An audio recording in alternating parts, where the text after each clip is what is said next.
What we're going to do quickly, briefly, before our panel, gentlemen, is a bit of analysis on our how to make toast exercise from this morning. I don't know whether you can see all of those, but it kind of illustrates, I think it does, doesn't it, Jared, how depending on which sector you're in will very much define how you approach this problem from a customer-centered point of view, from a kind of analytical engineering point of view. Do you want to give us a quick rattle through? So basically the idea here is, I recommend it to anybody if you haven't seen it. It's a very good TED Talk. It's called How to Make Toast.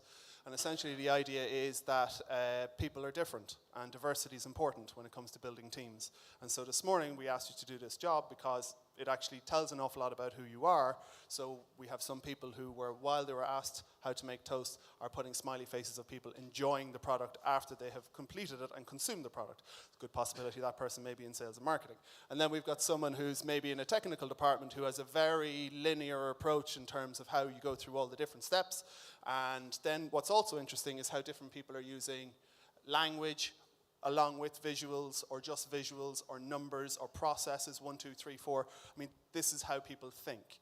And so the reason why we did that, the other thing as well, is it's a system-based process. So the idea being that that priority thing that we did for the workshop earlier on, how we move information around in terms of presenting the information that's most important, is a really important part of building teams and having diversity. And then the final piece is diversity is what this next panel session really is a key point of that in terms of retaining talent, recruiting talent, who the talent should be. Well done, and very creative as well. Some really beautiful drawings. I think we'll all agree on that one. So how do you hang on to people? How do you hire the right people in the first place? How do you marry new, young digital innovators coming into your company and the people who've been there for decades, and how do you make a success of both of those two worlds? Do you get outside consultancies to come in? Do you try and drive it from within? We were hearing a variety of ways already this morning. But let's talk about that. Is that a challenge for Accenture? Yes. And how do you meet and overcome it? I'm not sure that we entirely overcome it. So for those that don't know, in my tiny little sales pitch, Accenture's got about 30,000 people in digital. We are trying really hard to grow and match demand in the market, and finding it really tough is the honest truth. And it kind of depends on where you want the talent. So we have problems on many levels. So if you're offshoring and you're in places like India, there's massive competition for talent. Trying to get a hold of it, even outside of the UK market, can be pretty tough. Within the UK market, we're in competition with other consultancies, we're in competition with other companies, and basically the way we try and sell is around variety. So our guys are pretty industry agnostic, but very focused on one subset of digital. We try and create a home and a practice and a feeling of belonging around that particular competence, and try and get them on as interesting projects as we can across as many different sectors as is possible. So the sales pitch is, you won't work on one technology, you'll work on a variety, you work across a number of different industries, and you'll be part of a team structure. But it's tough, and talent is in scarcity in the market, and it's expensive in the market as well. So if you do find it, you have to try and hold on to it. So we do lots of team building events, lots of capability development, lots of ongoing training, but basically try and create a sensation of community, and recognizing what's important to them might not be what's important to some of the more traditional services that we offer around consultancy or technical integration, SI type work. The digital guys tend to want a different experience. So, Mark, from what we're hearing from Kevin, there's a scarcity of talent. Are you finding that at the Bank of Ireland? Well, I think probably everyone in the room would know that it's hard to get good people in digital, and it's also very easy to hire quickly out of panic, and it's quite easy to get bad people onto your team. So what we try to do is, you're going to have gaps, but what we kind of say is I think Manila said it at the start, what's our plan, what's our key gaps that are going to impact, in our case, our sales and service plan. For us, for example, the priority this year is CMS. We're going to change the CMS, forms, a form engine, deploying a form engine, and web analytics and Google Analytics and deploying Google Analytics Premium as examples would be our key priorities. So the other thing we do is actually about half of our team are contractors, which we find are quite good because then you clearly find out who can do it versus talk about it, because it's just a hazard in the industry. So we spend a lot of time though with the team, as Kevin mentioned there, that trying to integrate them into the team. So we spend a lot of time at team meetings explaining what's important to the bank, what's happening with the bank, get a sales and service agenda. It's nothing to do with what they're coding day to day, but they feel part of the team. So while we have half the team that are essentially there on hire month to month, we try to foster team ethos in that. But for us, contractors are, and actually I don't even like the term contractors, but they need to be valued part of the team. But for us, from time to time, depending on the priority, we may need specific skills that we mightn't need in a year's time. So you mentioned at the start, people building a team for decades. We actually have a shorter term focus, just because none of us really know where digital is evolving to in the longer term, but we have a very clear annual plan. We know what we want to deliver. The team know their roles and responsibilities. But we have, in the bank, for example, we would have traditional recruitment agencies. We found they were not good at recruiting the type of skill sets we needed, so we had to change even the recruiters we had and look at different types of portals, which I suppose changed the dynamic that we had. And we've developers from Venezuela who, excellent guys that we've just found, and we have to be quite creative like that to get good talent. And how did you find the Venezuelan lot then? Well, like that, we found it. There's websites such as Zartis and different types of websites that you can find people that wouldn't go through or mightn't find themselves through a traditional recruiter that you have. And also, you'll find that these guys have very strong networks. So like anything in life, it's, a personal referral is very good. So we've had people that,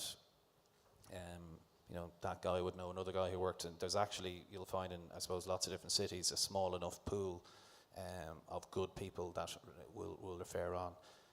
So we have a very eclectic mix in our, I manage the websites for the bank, so we have an e-commerce and web development team.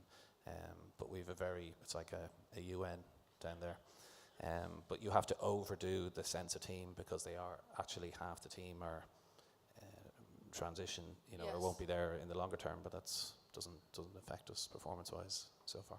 Thank you for that. Paul Laughlin, is this the problem? Because it is a digital explosion, and trying to keep the personnel and the recruitment and the skills base up with the speed with which technology is developing and needs and customer demands are changing, it's really difficult, isn't it? It is difficult, yeah, I agree with that. And when I'm working with clients, a lot of what I see is that there's a danger of thinking about two challenges that I think are related kind of separately. One is, can I recruit these technical skills that I need? And another one, sitting often with someone else in the organisation, is, am I really investing in developing people? And I've found that when you get it right, those two are very strongly related. Actually, a lot of talent that's out there wants to know, why should I join you in this talent war that's going on?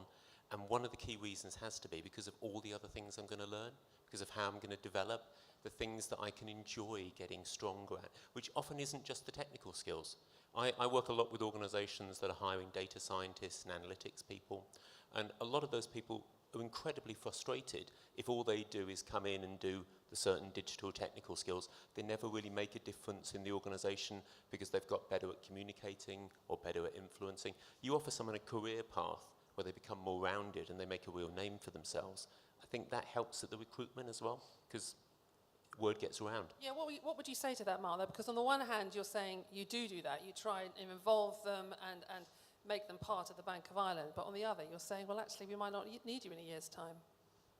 Well, in our contract side of the house, it's a lot of developers, really. So it's, in our case, PHP developers that we would be building websites.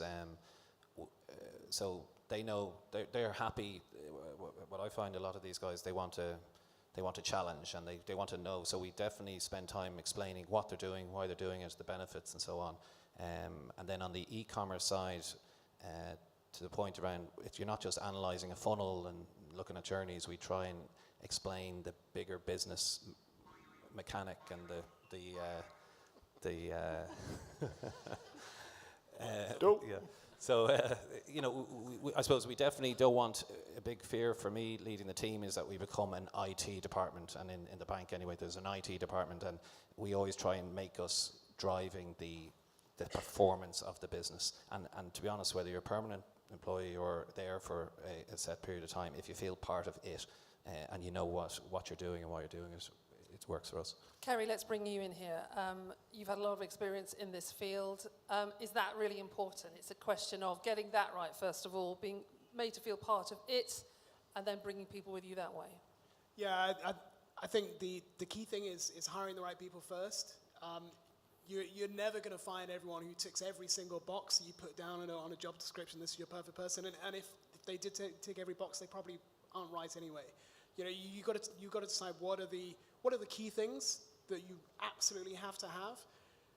After that, it's about their attitude and how they would fit in, and their bandwidth for learning, because you want people who are hungry to grow and can go in and learn all these other skills that they need to be a success in their own career and to add value for what you're trying to achieve.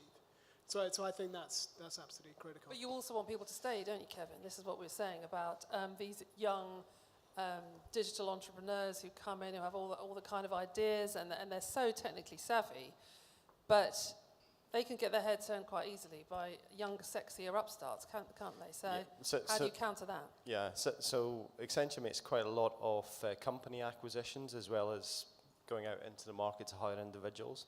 And I think through that process, we've learned that you really have to respect the way that certain generations of the digerati like to work. And we've made some pretty horrible mistakes in the past, and we've got some stuff right. So if you come into our office in Fenchurch Street, the digital floor doesn't look like any of the other floors in the building. It looks quite different. We encourage things like remote working, because that's what those people want. We had to change our dress code, which was a real challenge for our old Etonian managing partner for the UK business. Best he could manage is he wears spotty socks. That's him going digital. But we have people coming in shorts and flip-flops during the summer and t-shirts throughout the year, because that's how they're used to working.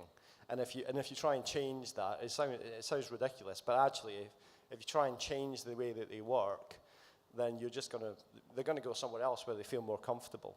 They have a different pace of working. They have a different rhythm to working. They are more fluid from a locational perspective, and you just have to respect a lot of that stuff. You have to change with the times, effectively. Yeah, Paul Laughlin, these people are evidently the future of a lot of businesses, so that sort of makes sense, doesn't it?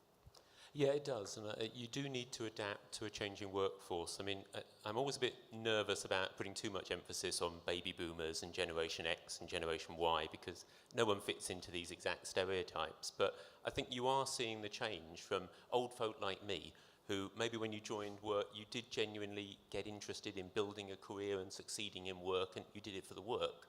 And I think in Generation X you saw, and a lot of businesses, you already experienced this, there was such a lot of motivation through having flexible working. A lot about enabled Generation X to have work-life balance was massively important, sometimes more motivating even than pay, that you enabled them to balance those aspects. Generation Y, the millennials who are really coming through now, frankly, it's about fun. You've got to make it more fun. You've got to make it more playful, because there is not the same attitude toward, I want to do something that's boring, or I want to do something that's hard work. It's got to be more social. It's got to be more fun. So I think finding a way to make the growing and the development and the experience of being part of that team fun is the secret to capturing that generation. Who wants to come in? Would you like to come in on that point? Yeah. Sorry, I think one point, for us, certainly to progress in our team at an e-commerce side, is to be able to have authority within the business. And in that case, it means being able to go to product businesses or distribution leadership and explain commercially, because sometimes very good e-commerce technical people are not, don't understand the business, and you will lose credibility quite quick in a large organization with big personalities, and egos themselves, like anywhere. So I think there's always learning to be.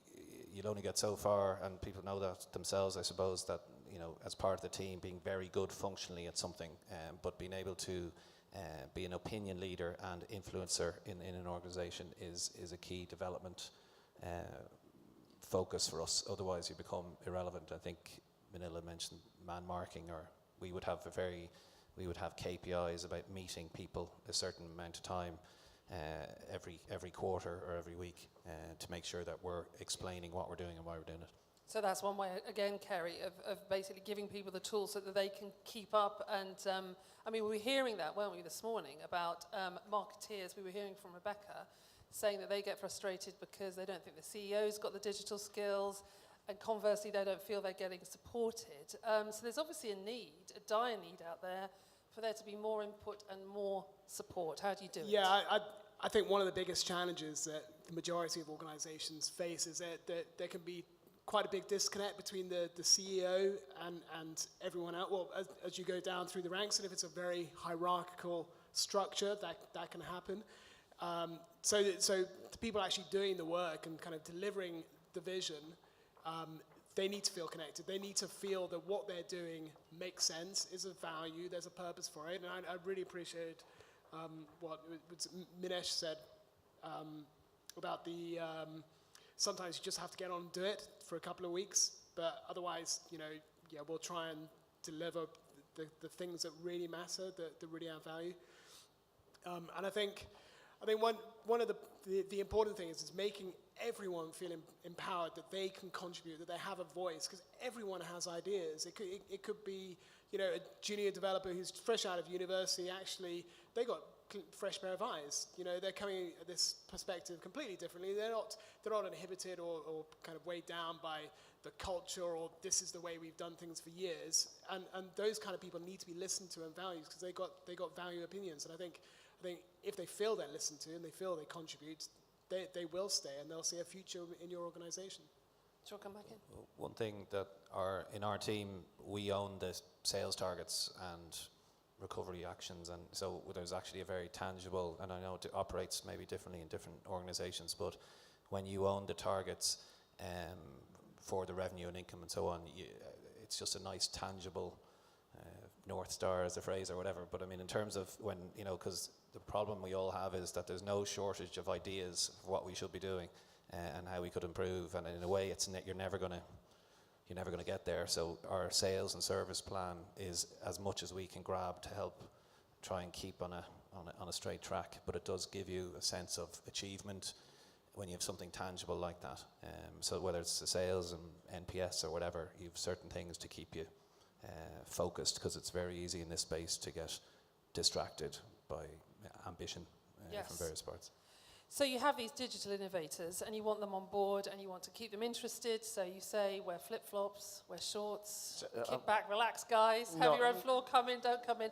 We were hearing this morning from Lloyd's that they actually, what they're doing is a graduate trainee scheme. So they're investing long-term. And I guess in a way, that not everybody can do that, of course, but it's a way of sort of hopefully fostering some sort of loyalty. So that's one way of doing it, getting, what did you call them, the Generation Y? Yes. Getting them to sort of invest in the long term. How, I mean, do you think about that at Accenture? Do you think about other ways you could do it? Because that's a tricky one, isn't it? So, you know, we have a massive graduate intake every year, so that's definitely part of it. But if I kind of try and boil it down, I think we try, coming back to the fun point that was made earlier, we do a lot of stuff internally to try and make it a bit cool and a bit fun. We really want bright, smart, fully engaged people. So things like on the analytics side of digital, we run internal hackathons, which is an opportunity for the best and the brightest to show what they've got. And quite often we're actually throwing them at a real life client issue where we're trying to solve it in a novel, different way, but it gives them a chance to show what they've got. Gives us a chance to actually maybe learn something new, and it's a bit funky and it's a bit engaged. And we're trying to percolate that all the way up the company. So I got an email from the global head of analytics the other day there, and he signed off head geek. You know, it's just the fun part is definitely a big part of trying to keep them engaged, because they just view the world in a different way, to the point that was made earlier. They've got lots and lots and lots of choice, so it needs to be a fun place to work. And Ceri, how do you, we're talking really about kind of inverse pyramid, aren't we? With a lot of these CEOs, they have all the experience, they've got the standing in the company going years back, but they don't have the skill that is so much needed in business now. How do you flip that pyramid around the other way? How do you bring them along? It's a slow process, and I think it takes time, and it takes a lot of meetings, and it's a case of someone I work with is the head of corporate communications at the time, said it's all about finding the right key for the right lock. You need to find the key that unlocks the CEO. With Facebook, unfortunately from Eshore and Sheeters Wheels, we were saying for a long time as a marketing department, we really need to embrace social media, we need to get on Facebook. And he was like, no, I don't believe in that. And same as the Lloyd situation, what are we going to do with negative feedback? People are going to, we can't control this, it's going to go out of control. And with that, it was just sitting down with him, setting up a Facebook account, connecting him with his wife, connecting him with his kids, who, accepted it. I was quite surprised. And then sort of getting him comfortable with it. So actually getting them hands-on experience of using it. And within a year or two, the Sheeters Wheels as a great brand to have socially had 80,000 likes, and the CEO was going, this is brilliant, this is a great channel for markets, and that completely turned it around. So it's all to do with that initial key, working out what is the right thing that's going to work. It's funny you should mention hacking, because we were talking, Jared and myself were talking about this independent volunteer-led programming club called Codajo in Ireland. Codajo, which is all, which was a hacker essentially, an 18-year-old hacker who hacked his iPod Nano, and through that, and through a sort of entrepreneur coming in and putting money at it, they've actually got these programming clubs all over the place. Final last question then, is that what you do then? Do you go and find those people? Do you go and find those startups, those mavericks, and put your arm around their shoulder and go, come on into our company and we'll look after you? How do you bring these two worlds together? I'd be cautious of that. I think we saw this, early on when organisations were desperate to get mavericks in order to shake things up. And a lot of those people are no longer in those organisations because the cultural fit wasn't there. And I kind of challenge the underlying assumption that somehow it's only the tech startup hacker mavericks out there who can be innovative and creative. I think there's a similar danger to one I see in the big data world, that you get obsessed that all you need is an understanding of the technology. If you had really good techie geeks, they'd solve things. But often those people aren't actually motivated by what you've got to solve. What you've got to solve is making things easier for your customers. You happen to be doing that through technology. So often I would encourage organisations, embrace the people who've got the right attitude, embrace the people who are motivated by what you're trying to do as an organisation, and train people. It is normally easier to learn the technical skills than it is to learn the attitude and the motivations. I've seen it work that way around. Anybody else like to comment on that finally, or we can start taking questions from the floor? Okay, anybody have some questions for our panel? Gentleman at the back there? We've got time.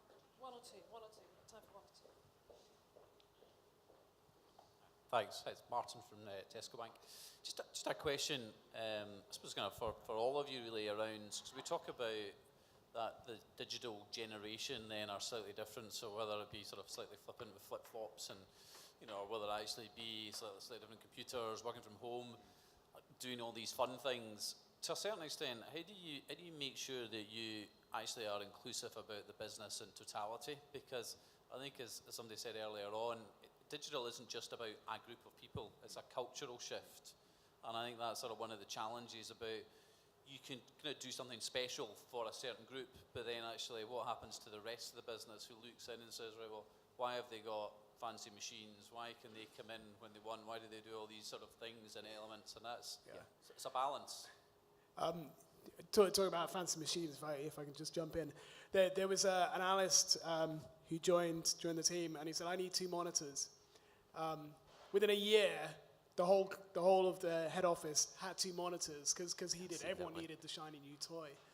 And I think it's not just digital that needs to be cool. I think something we focus on is taking a hackathon approach, but treating that for marketing ideas as well. for business problems, trying to solve business problems. So we would bring people in across operations, from legal compliance, from underwriting, as well as marketing and IT, pull all those people together, stick them in a room in a hotel for 3 days, say, right, this is the problem, this is what you want you to solve, and we need something delivered, tangible, that we can roll out to customers at the end of that 3 days. And those were great catalysts for change. So I think, yeah, that culture needs to go across everyone. It needs to be seen as a cultural shift that the entire organization wants to take, not just the startup cool people. The other thing I'd add, sorry, is I've seen some clients use mentoring really well on a team basis, because to break down that kind of divide, I think, is also partly a generational thing as well. And many times, some of the people who are viewed as less digital, nevertheless, they really understand how the economics of that business work, which are often what some of your younger, more digitally savvy people don't understand, and they do naive, foolish things. Why not have mentoring working both ways for those individuals? So your digital techie folk get a good personal mentoring in understanding how we make money in this business, what we're doing it for, etc. And you're less technically able, maybe, get mentoring the other way around on some of the social and digital skills that they need. I've seen that work in a very team-building kind of way. Yeah, well, I think I'd separate developers and e-commerce, because to my experience, developers are, a certain breed, and they need to be, they are really, they're part of the organization, but they're doing a specific job. E-commerce, I think, that team needs to adapt more than developers necessarily, because to succeed or grow in their career, they absolutely have to be just business people and commerce, not e-commerce. So back to the unit revenue margin, ultimately, if you can't really demonstrate what you're doing there, those people will be limited in certain subject matter expert roles forever.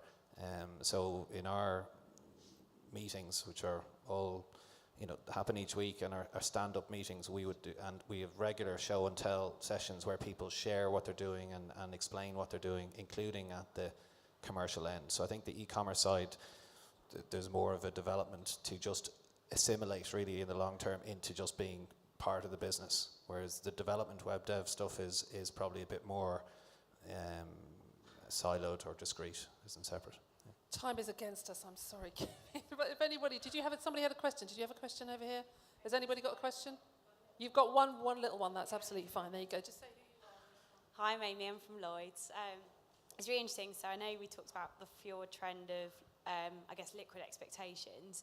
And as someone who's probably somewhere between Gen Y and Millennial, I can't pin myself exactly, but I think there's definitely something around liquid expectations for colleagues. So I think we expect now from our work lives what we expect from our personal lives, same level of technology, balance, etc. It'd be good to know what other ideas your organisations are coming up with to kind of tackle that balance of expectations. I think the rise of the innovation labs has been quite interesting, and I know a number of people have spoken about that today. And I think with those kind of labs, you can get innovative ideas to market very, very quickly, and you can get people on board like yourself who want to do things like cutting edge stuff on board and trying those things out. So you can't do that with everything, and I'm sure a lot of people here still do waterfall development of big projects. But there are times you can do a hackathon approach, you can do an agile approach to projects, and I think it's getting the right mix and getting the right people onto those kind of projects. Kevin, let's just bring you in, because Accenture has this report that the Fjord agency did recently, and it's on your website at the moment, and it's all about exactly what you've just said about digitizing our lives and how we don't go, I need insurance. It's just about, you do need insurance, but you'll only go to that insurance company if it's easy and it reflects other great experiences you've had. So how do you do that? I mean, that's the key, isn't it, really? Give people a good experience and they'll come back, whatever you're trying to sell them. Yeah, but the question was at the employee level, is that right? Yeah. So we do a lot of stuff around, you can choose your own device. So if you prefer to work on a certain type of device over another, then that's fine.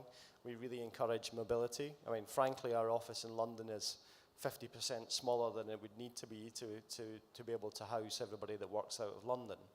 And as a consequence of that, everything we do is around mobility and being able to engender that anywhere, always on your preferred device type approach and mentality. And also we kind of break down the silos to the traditional way of working, so we don't expect necessarily people to work 9 till 5. we are pretty flexible and adaptable. If you've got, you know, to drop kids off or you need to do something in the middle of the day, as long as the work gets done, then we're pretty relaxed about it. And I guess to answer the question that was posed earlier, just briefly, we are a consulting company, so we are pretty laser focused on what does the client want. You know, you're only as good as your last job. So we, you know, gently as we can to our flip-flop wearing, border short wearing colleagues, we kind of try and imbue the fact that they're doing something for a client here. This has to have business value attached to it. So yeah, let's make it funky, let's make it interesting, let's have some fun. But ultimately, you know, if it doesn't actually have a business impact, the client's not going to come back and you're not going to have a job. So it starts from there and then works backwards. Yeah, so get your flip-flops off the desk and get on with it. I'm cool with flip-flops on the desk as long as it's impactful. And Paul, last word to you, if you will. Yeah, because we've got times against us. I think a lot of good ideas have come out. So I agree with the competition, the gamification, the bring your own device, all that kind of stuff. I think another thing I've probably seen is a greater motivation through social recognition and through social cause, basically, as well. So I think if you can both give opportunities, whether it's the share what you're doing, for people to build a bit of social prestige, that they're known for being good at certain things, and there's the flexibility for them to go and work on projects because they've built a name for themselves. But also use your customer insight to bring to life how you're getting things right for your customers and why it matters. Because frankly, you've got a generation coming through who've demonstrated that they care more about social causes, maybe than any of the previous generations. So motivate that kind of noble cause motivation. You know, bring to life the point of your organization beyond just making money. Because the profit motive doesn't tend to work as well for Generation Y. Find that, I'd say. Well, thank you all very much, gentlemen. Let's give them a round of applause.